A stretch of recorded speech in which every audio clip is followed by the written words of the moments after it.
gente! Hoje eu tô aqui com os meus colegas de classe, Pedro Lucas, Diogo, Otávio e Aquiles. Estamos aqui com a Flávia, graduada em licenciatura em Química pela Universidade Estadual Paulista, Júlio de Mesquita Filho, Unesp e Bilce, campus de São José do Rio Preto, pós-graduada em Práticas de Educação Bilíngue na Unidom Bosco, professora de Ciências na Mãe Alberto São José do Rio Preto, para falarmos um pouco sobre o desmatamento. Tudo bem? Tudo certo. Flávia, como o desmatamento nas florestas pode causar doenças e perca do solo, visto que nessas áreas acaba ocorrendo maior concentração de doenças e acidentes? Onde a gente tem as florestas, a gente tem uma diversidade muito grande de insetos, né? E a gente sabe que os insetos, eles são vetores de muitas doenças que a gente tem nos nossos dia a dia, principalmente os mosquitos.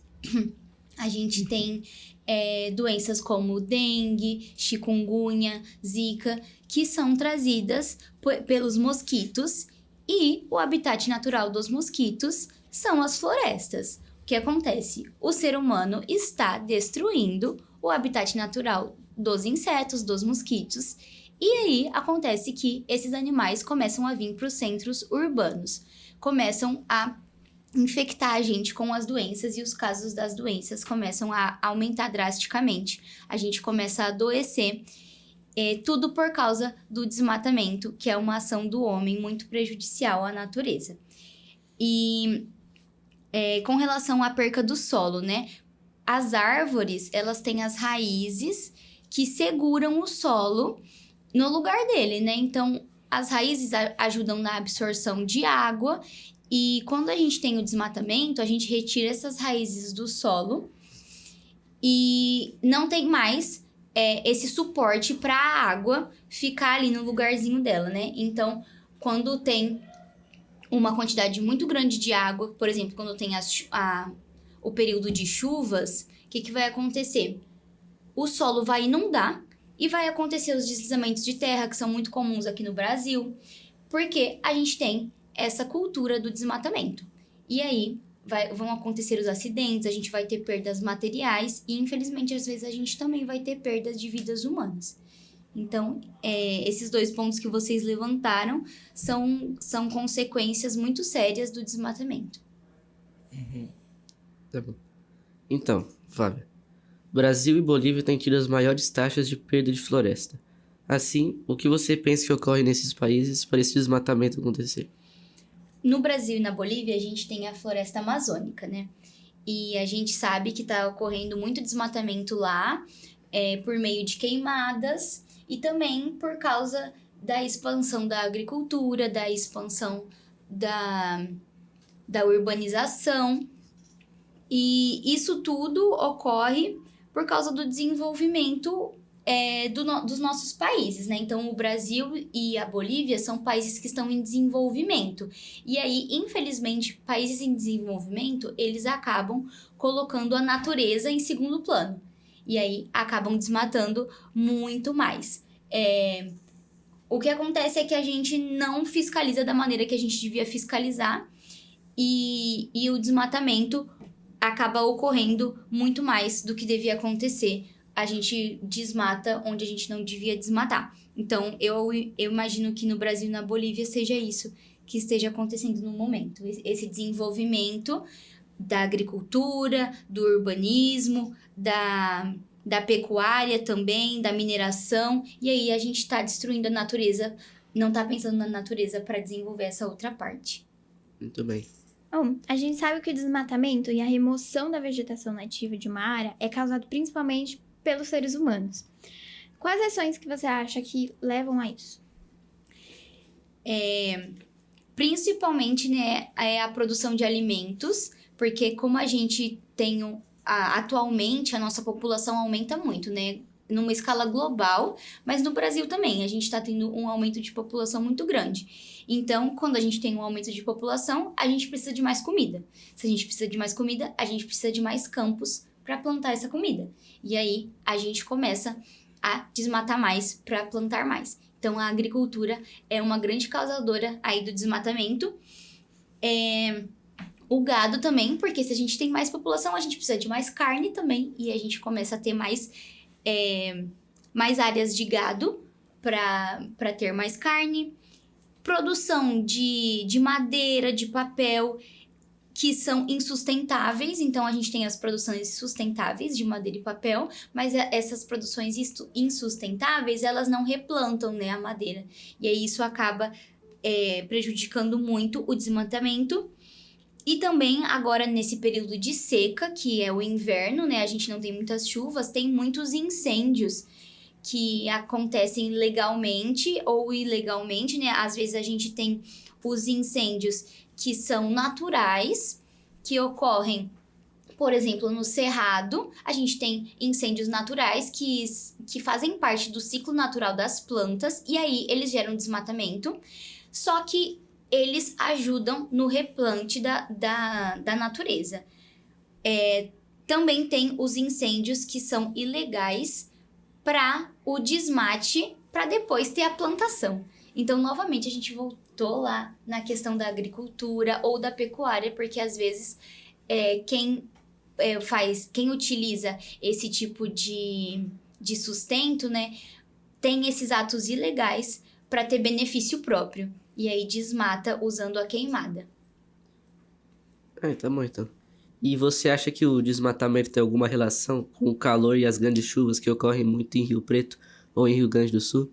Com certeza. Quando a gente desmata, a gente tira a camada natural que tem no nosso planeta, né? Então, a gente tira as árvores que fazem a fotossíntese. A fotossíntese, ela tira o gás carbônico da atmosfera. E o gás carbônico é um dos gases que afeta no efeito estufa. E o efeito estufa é um dos responsáveis pelo calor. Então, esse calor que a gente vem sentindo, ele é bem relacionado com o desmatamento. Como que a gente pode relacionar isso com as chuvas do Rio Grande do Sul?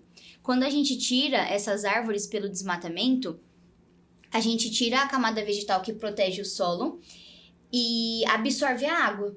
Então, os alagamentos que a gente teve no Rio Grande do Sul, uma parte deles foi porque não tinha a camada vegetal para absorver a água. Então, o que o ser humano faz? Desmata e coloca asfalto no lugar. O asfalto não absorve água e aí acaba inundando. O que a gente devia fazer para barrar isso? Colocar tubulações e outros mecanismos para levar essa água para o lugar certo, mas a gente não faz isso. E acaba tendo as inundações que tiveram no Rio Grande do Sul. Outra coisa que as árvores ajudam muito e afeta o aquecimento global é tirar o vapor de água e colocar o vapor de água na atmosfera, né? Então, as árvores, elas ajudam no ciclo da água. Elas balanceiam o ciclo da água. A gente tirando as árvores, a gente vai estar desbalanceando o ciclo da água. E o vapor de água é um dos maiores responsáveis pelo efeito estufa. A gente acha que não, né? Que a água é boa pra gente. Mas a água também é maléfica nesse caso. Ela é responsável pelo efeito estufa. Então, a gente tirando as árvores, a gente desbalanceia o ciclo de água e a gente acaba afetando mais ainda o efeito estufa e acaba tendo consequências como a gente teve no Rio Grande do Sul, que afetaram milhares de famílias, várias pessoas perderam tudo e infelizmente a gente teve perda de vidas de animais também, que não tem como se proteger disso, né? Flávio, nós estamos falando muito sobre o desmatamento, as causas e as consequências. Mas ultimamente a gente tem visto por jornais, sites, que tem várias empresas que estão monitorando os locais de queima frequente, né? Eu até peguei uma notícia aqui para a gente conseguir debater sobre ela. O desmatamento na floresta amazônica caiu em 60% em janeiro deste ano, conforme monitoramento do Instituto do Homem e Meio Ambiente da Amazônia, IMAZON. A gente pode perceber que, graças a essas empresas, o desmatamento caiu e muito, né? Você acha que seria mais importante algumas empresas a mais seguirem o exemplo dessa, ajudar a monitorar e tentar reverter um pouco da situação? Isso, com certeza. O monitoramento é muito importante, né? Como que acontece esse monitoramento? É por imagem de satélites, por radares, sensores e análise de dados, né?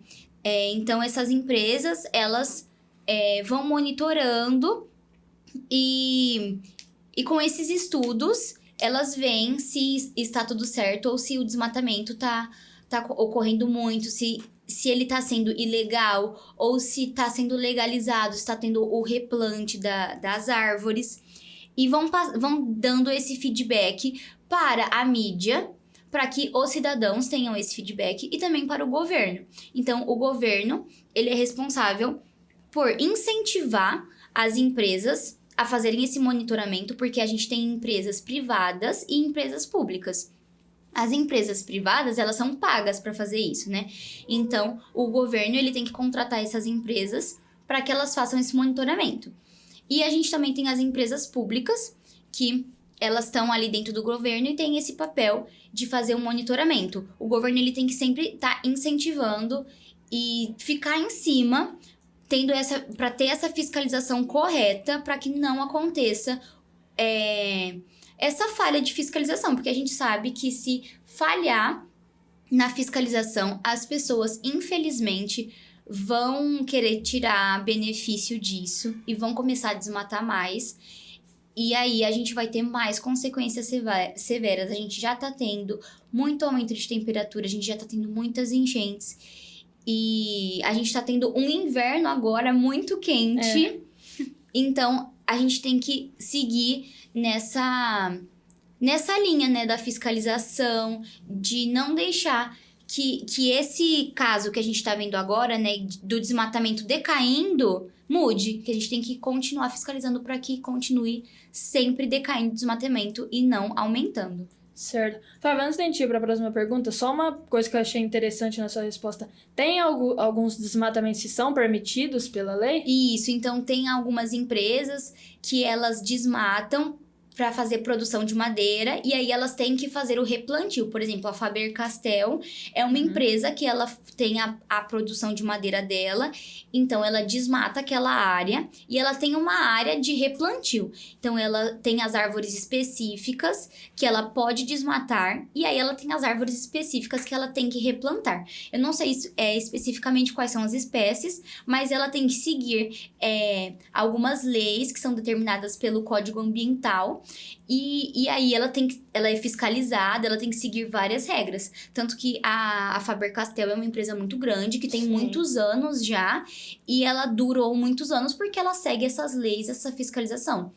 Empresas menores, é muito difícil de vingar, porque tem que seguir todas essas regras e todos esses trâmites que já estão prontos, né? Então, a Faber-Castell, ela foi se desenvolvendo junto com as leis. As leis ambientais, elas são muito novas, porque antigamente não tinha essa preocupação ambiental.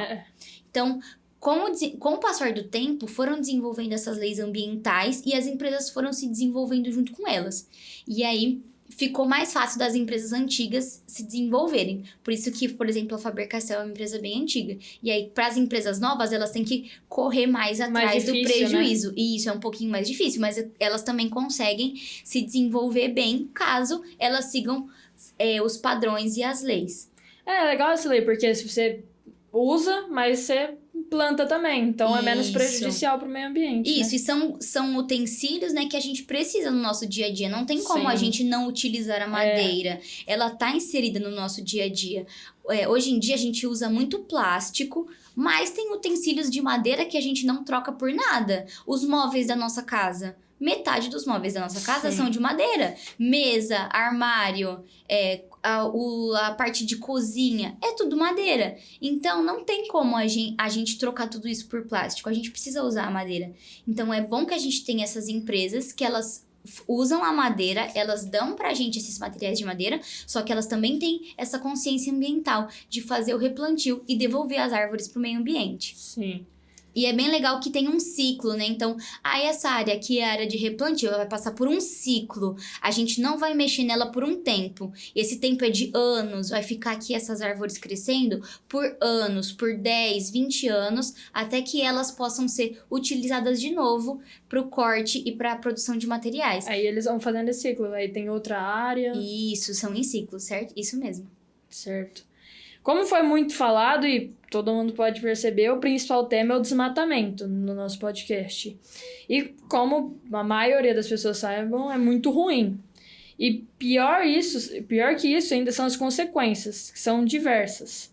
A gente tem como afirmar, provavelmente, mas que o aquecimento global está diretamente ligado com isso? Com certeza. Então, a gente já falou um pouquinho, né, sobre as árvores retirarem aí o dióxido de carbono da atmosfera, que é um causador do aquecimento global, sobre desregular o ciclo da água, que o vapor de água também causa o aquecimento global. E a gente também pode falar sobre as árvores regularem a temperatura, né? Então, a gente tirando ali a proteção vegetal, vai aumentar muito a temperatura daquela área. Aumentando a temperatura, vai aumentar a temperatura do planeta também. Então, Sim. Isso também vai causar o aquecimento global. São todos fatores, infelizmente, relacionados com o desmatamento. Certo. Eu li um artigo científico liberado por pesquisadores brasileiros que aponta que, se não forem tomadas medidas urgentes, o ano de 2050 pode marcar o início de uma redução substancial na cobertura de floresta na região amazônica. Como você acha que podemos mudar essa realidade? É muito importante, que nem a gente estava comentando, continuar com as fiscalizações, né? Continuar com o cumprimento das leis. A gente tem uma movimentação, infelizmente, no nosso plenário, no nosso governo, de querer diminuir as leis ambientais. Então, a gente, como sociedade, a gente tem que lutar muito para que isso não ocorra. A gente tem que votar nas pessoas corretas que estão ali pelo nosso meio ambiente. Porque senão, que nem esses estudos falam, a gente vai começar a perder toda a nossa vegetação do Brasil, que é muito importante, não só para o Brasil, para o mundo todo. Porque sem ela vai afetar muito, vai afetar o aquecimento global, vai afetar a temperatura do mundo, vai afetar o ciclo hidrológico da água, as chuvas. E então a gente tem que politicamente estar ativo, pensando nisso, e cobrar dos nossos governantes dessa parte. Outras coisas que a gente pode pensar a respeito também é na pesquisa científica. Vocês ainda não pensam muito sobre isso, mas quando a gente entra na universidade, a gente começa a ter esse pensamento da pesquisa científica. E na pesquisa científica, a gente que vai para esse lado ambiental, né, é bem legal estudar sobre isso, como que a gente pode ajudar o meio ambiente, se a gente pode desenvolver uma tecnologia de sensoriamento para analisar o desmatamento, ou se tem alguma técnica que eu posso desenvolver para fazer o desmatamento, mas ao mesmo tempo não ser tão prejudicial ao meio ambiente. Então, fazer a pesquisa científica também e poder desenvolver novas técnicas, novas tecnologias para ajudar nessa parte ambiental. Acho que isso seria uma boa saída também. Acho que nas escolas a gente pode desenvolver a conscientização, principalmente com os pequenos, né? Quanto menorzinho é bem mais fácil desenvolver. Quanto mais velho, fica mais difícil desenvolver essa consciência. Então, com os pequenos, a gente desenvolver o cuidado com a natureza, ensinar que as queimadas são muito prejudiciais e fazer com que as crianças cresçam com esse pensamento. Já cheguem na faculdade, cheguem na investigação científica, nas pesquisas, sabendo disso, para que elas criem para o futuro, né, essas outras alternativas para a gente. Flávia, como houve ocorrendo grande perda de alimentos e de receitas de desaparecimento de animais das regiões das florestas, como o desmatamento afeta na nossa alimentação e na vida dos animais? Quando a gente desmata as florestas, a gente perde uma diversidade muito grande, né, de alimentos, porque os alimentos que a gente consome, eles vieram diretamente das florestas, né? A cultura que a gente tem alimentar, ela veio dos indígenas. Então, os indígenas, eles criaram a cultura alimentar deles das florestas. Quando a gente desmata, a gente não tá olhando ali o que a gente tá destruindo. Então, a gente tá destruindo tudo. A gente tá perdendo os alimentos que estavam ali. E isso acaba acontecendo com os animais também. Na floresta amazônica, a gente tem o que a gente chama de espécies endêmicas. Essas espécies são espécies que elas só aparecem aqui. Então, a gente acaba perdendo para sempre essas espécies. A gente não tem essas espécies em mais nenhum lugar do planeta. A gente destrói elas sem nem perceber. Talvez tenha espécies que a gente destruiu que a gente nem descobriu. Porque a nossa floresta amazônica ela é tão grande e tão diversa que tem espécies que a gente ainda não descobriu. E talvez a gente já tenha perdido essas espécies. É exatamente isso que o Aquiles questionou, né? Então, essa destruição acaba causando também um desequilíbrio do ecossistema. Porque a gente perde plantas, perde animais, isso causa um malefício para os humanos? Sim, causa um malefício para os humanos. Mas os humanos conseguem se desenvolver e a gente consegue se virar, né? Mas os animais, eles dependem um dos outros e eles dependem das plantas. Então, a gente cria um desequilíbrio ali nas cadeias alimentares, né? A gente tira ali um alimento deles, eles vão ter que procurar alimento em outro lugar. E aí, o que vai acontecer? Eles vão ir para os centros urbanos.